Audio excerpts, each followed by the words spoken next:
Flight ticket prices ఒక్కసారిగా భారీగా పెరుగుతున్నాయి. అయితే ఎయిర్లైన్స్కి సుప్రీంకోర్టు ఇచ్చిన వార్నింగ్ చాలా సీరియస్. రూల్స్ పాటించకపోతే ఎయిర్లైన్స్ని గ్రౌండ్ చేయండి అని కోర్టు చెప్పింది. అసలు ఏం జరిగింది? అది తెలియాలంటే వీడియో ఎండ్ వరకు చూడండి. Air fare pricing, surge pricing, baggage charges, cancellation and రీఫండ్స్పై స్ట్రిక్టర్ రూల్స్ కావాలని ఒక పిటిషన్ సుప్రీంకోర్టు ముందుకు వచ్చింది. ఈ కేసులో ఎయిర్లైన్ టికెట్స్కి ప్రైజెస్ చాలా అన్ప్రెడిక్టబుల్గా, ముఖ్యంగా పీక్ సీజన్స్ మరియు హై డిమాండ్ పీరియడ్స్లో భారీగా పెరుగుతున్నాయి అన్న అంశంపైన కోర్టు ఆందోళన వ్యక్తం చేసింది.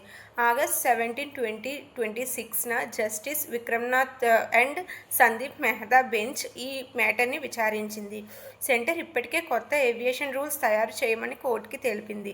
ఆ డ్రాఫ్ట్ రూల్స్లో air pricing, surge pricing, excess baggage charges, cancellation and refunds వంటి అంశాలపైన ఉన్నాయి.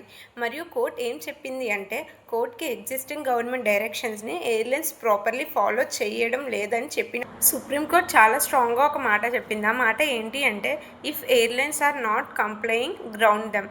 అంటే రూల్స్ మరియు గవర్నమెంట్ డైరెక్షన్స్ పాటించని ఎయిర్లైన్స్పై స్ట్రిక్ట్ యాక్షన్ తీసుకోవాలని కోర్టు సూచించింది.